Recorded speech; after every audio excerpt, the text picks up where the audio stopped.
Listen, gather round for a minute. I've been thinking a lot lately about how we raise our kids and what we're really trying to build here. You know, I saw something recently that stopped me in my tracks in Japan. It's common to see a 5-year-old sit and focus on one task, completely absorbed, for 45 minutes straight. Now think about that. Around here, we're lucky if a child that age stays still for 5. It's not magic, and it's not just the way they are. Japan has maintained some of the highest average IQs in the world for decades.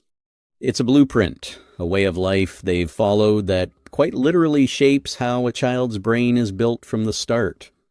And the most interesting part is that it isn't about fancy apps, flashcards, or expensive tutors. It's about real experiences that cost nothing but our own presence and patience. I want to walk you through how they do it, because there's a wisdom there, a calm, steady wisdom that I think we all need to hear. The first thing we have to talk about is sleep, and I mean real protected sleep. In Japan, sleep isn't just a break in the day, it's sacred and placed above nearly everything else. While we often treat bedtimes as suggestions, Japanese parents treat them as non-negotiable. No play date, social event, or family gathering overrides it. Their children, from age 1 to 5, are getting 11 or even 12 hours of sleep every single night, while many kids elsewhere average closer to 9. You see, science tells us that sleep is when the brain actually does the work of organizing and storing what it learned that day. It's when those neural connections get strong and experiences are integrated into long-term memory. If you cut that short, even for a special occasion, you're essentially interrupting the brain while it's building itself. A well-rested brain focuses better, learns faster, and regulates emotions more effectively. It is foundational. Then there's something they call skinship, and it's a beautiful word. It refers to the intense physical closeness, bathing together every night, co-sleeping often until they're 6 or 7, and carrying babies for the first 2 years rather than pushing them in strollers.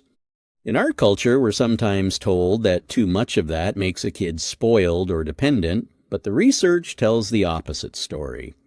That consistent physical closeness in the first year actually changes the child at a molecular level, specifically in the genes that control their stress response. It leads to stronger emotional regulation and better cognitive performance years later. It's a reminder that even in a high-tech country known for robotics and bullet trains, they never gave up the ancient way of holding their children close. Modern doesn't have to mean cold. That realness extends to the kitchen, too. In Japan, weaning doesn't start with bland cereals or sweet purees. It starts with miso broth, fish, seaweed, steamed vegetables, and tofu. They introduce real, savory food as early as 5 or 6 months old. Now, always talk to your doctor first. But the results of this high intake of DHA and omega-3 fatty acid are striking.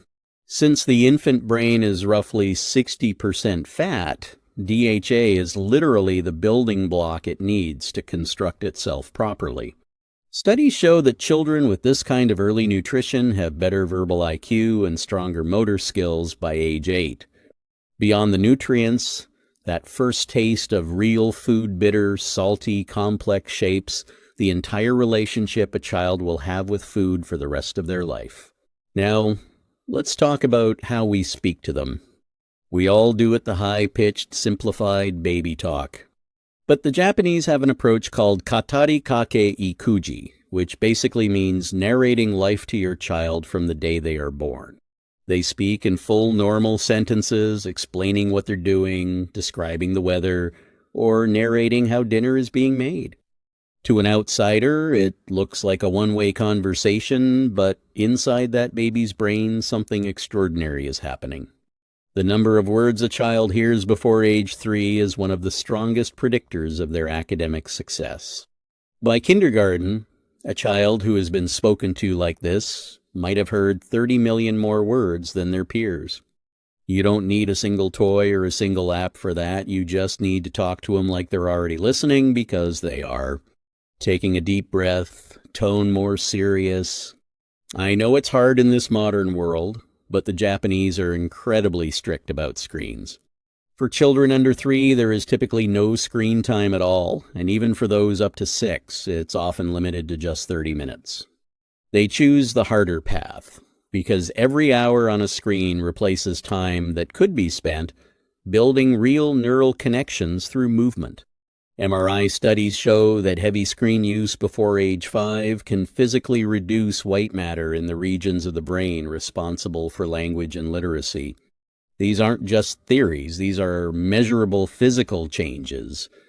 Instead, they get them outside into nature every single day, regardless of the weather. They go to parks, gardens, or woods where children can dig in soil, climb trees, and explore freely. This isn't just play, it's neurological development.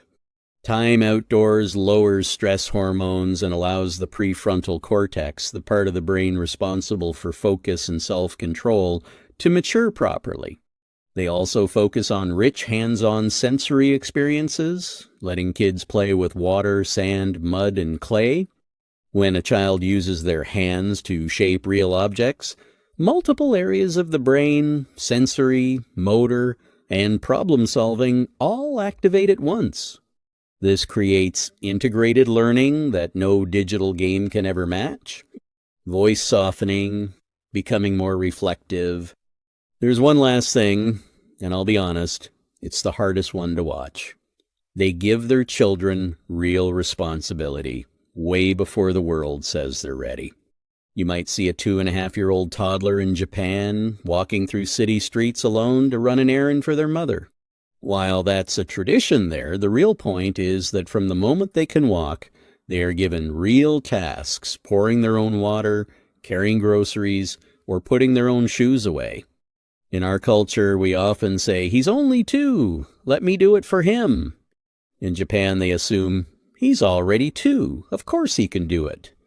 A 25-year study found that the single best predictor of adult success, better than IQ, family income, or education, was whether a child was given household responsibilities starting between ages 3 and 4. Most of us are still spoon-feeding at that age. I know it's hard. Every instinct in me wants to step in and fix things when I see a child struggle. It feels unbearable to watch them take 5 minutes to do something I can do in 5 seconds. But that discomfort is the whole point. That struggle is the brain being built. Long pause, looking directly at the listener. So here's the truth of the blueprint. The smartest, most focused kids aren't being trained or drilled with flashcards. They are being trusted. They are held close, fed real food, spoken to like human beings, and given the dignity of doing things on their own. The first 5 years of life aren't for academic pressure. They are for building a foundation of rest, nature, movement, and deep face-to-face connection. It's not about a method, it's about a way of seeing your child as capable from day one. And the most powerful part? You don't need to buy a thing to start. You can start tonight just by making a choice. Think about that. Maybe turn off the TV, narrate what you're doing while you cook, or let them carry a small bag of groceries. It's those small, real moments that build a life.